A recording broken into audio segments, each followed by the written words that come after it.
Bonjour à tous, il a commencé sa carrière chez Thomson, s'est fait connaître au début des années 80 en cofondant la société de jeux vidéo Infogrames, mais depuis 2007 il ne jure plus que par les robots. Président de Robopolis, une société spécialisée dans la robotique personnelle, il préside également le syndicat de la robotique grand public et vient de mettre sur pied avec le gouvernement le fonds Robolution Capital qui a pour vocation d'investir dans les startups du secteur. Bonjour Bruno Bonnel. Bonjour. Ce fonds Robolution Capital qui a été lancé officiellement par Arnaud Montebourg mardi, avant-hier, c'est une initiative que vous réclamiez de longue date. Quelle est son ambition? Quelle est sa vocation? En fait, la robotique, c'est la poursuite du numérique. Le numérique, dans les années 80, c'était les microprocesseurs et les PC. Dans les années 2000, c'est l'Internet. Dans les années 2020, ça va effectivement être la robotique de service.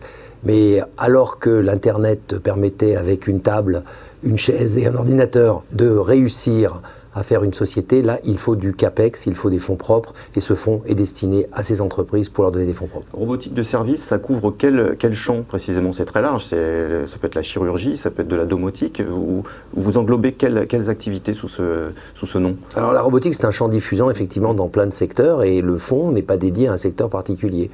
Il y a autant d'investissements à faire dans la robotique agricole, dans la robotique d'industrie mais de nouvelle génération, que dans la robotique personnelle. Donc il n'y a pas d'affectation particulière à la robotique. Ça peut être les drones civils également? Bien évidemment, les drones civils ou militaires d'ailleurs. Oui.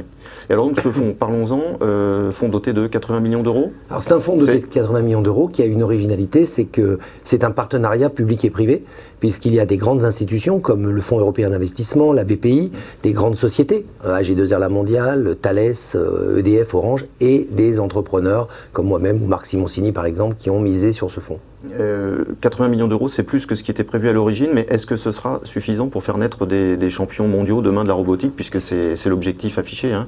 Alors écoutez, les grands séquoias, les plus grands sont nés à partir d'une graine. Cette graine, elle est suffisante. Après, il va falloir jouer sur les effets de levier.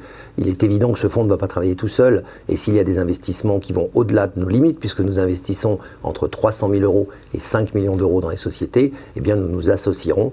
Il y aura donc des effets de levier considérables sur ce fonds. La robotique de service, puisque c'est l'expression que vous avez utilisée, c'était un des champs identifiés par le gouvernement dans ces fameux 34 plans industriels d'avenir. C'était même le premier, je crois.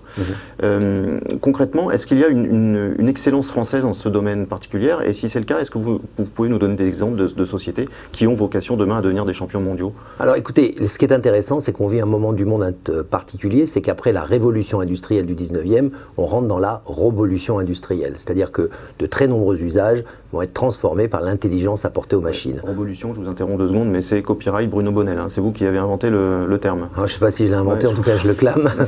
Et je crois qu'il est important parce qu'il est symboliquement intéressant de transformer cette idée de l'ère des machines vers l'ère des robots. Alors cette excellence française, elle est manifeste dans la recherche. 60 laboratoires de recherche en France, reconnus mondialement dans la robotique, c'est vraiment un atout. La deuxième chose, c'est qu'il y a plein d'esprits d'innovation dans ce domaine.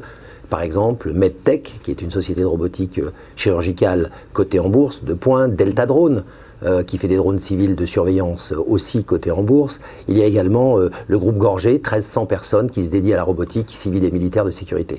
Alors, ces pépites françaises que vous citez, comment faire en sorte qu'elles restent françaises, qu'elles ne soient pas rachetées demain par un grand groupe international? Je parle de ce scénario-là parce que ça s'est déjà produit. Le fameux humanoïde Nao, qui était français à l'origine, est aujourd'hui propriété d'un groupe japonais. Comment préserver ces pépites tricolores? C'est ça le pari de Robolution Capital, c'est à la fois en France et en Europe, de comprendre qu'on est la Californie de l'Europe et de donner des moyens aux sociétés de grossir, de grandir et de leur donner une prise de conscience que la solution n'est pas toujours, à arriver à une certaine taille, de céder la société à des groupes internationaux. Maintenant, céder les sociétés à des groupes internationaux, à partir du moment où ils sont implantés sur le territoire européen, c'est créer des emplois en Europe. Puis remarquez, ça n'est pas mal en soi d'être acheté par un grand groupe international. On peut aussi considérer que c'est une étape dans le développement de la société et que c'est une bonne chose pour elle. Alors c'est une étape, effectivement, mais il est aussi intéressant de savoir si on va être un territoire de consommation de robots ou un territoire de création de robots. Dans ces Jeux Olympiques de la robotique, il y a beaucoup de podiums. Et sur certains de ces podiums, la France est en pointe, sur le transport, sur la médecine, sur aussi la robotique personnelle et les robots dits de compagnonnage. Je pense qu'il y a effectivement des places sur ces podiums qu'il faut prendre. Encore une fois, on parle là de robotique de service. Ça veut dire que sur la robotique industrielle, on considère que la France d'ores et déjà est distancée par des pays comme l'Allemagne, le Japon, et qu'on n'a aucune chance de participer à la compétition mondiale? Non, alors justement, c'est ça qui est intéressant, c'est que les technologies évoluent tellement vite que cette vieille robotique industrielle, celle des dinosaures qui peignaient, qui soudaient, est en train d'être challengée par la robotique de service et les cartes sont rabattues. Je me rappelle d'un temps où dans le téléphone portable, on ne parlait que de la Scandinavie. Plus récemment, Californie, maintenant Corée, eh bien en robotique de service, ça sera la même chose. Il n'y a pas aujourd'hui de territoire qui ait une excellence absolue. On a vu le groupe Google se positionner sur ce secteur de la robotique en achetant une demi-douzaine de startups au cours des derniers mois avec des gros chèques à la clé. Est-ce que avec ce fonds Revolution Capital, la France aura les moyens de résister à un groupe aussi puissant que Google? Alors moi je trouve que Google c'est une très bonne nouvelle. Google a compris que le numérique se solidifiait.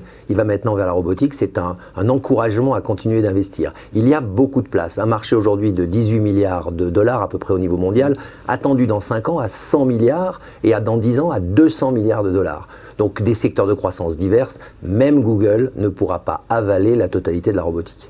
Le débat récurrent à propos de la robotique, c'est de dire ces robots qui vont se développer dans notre vie quotidienne, ça va forcément détruire des emplois.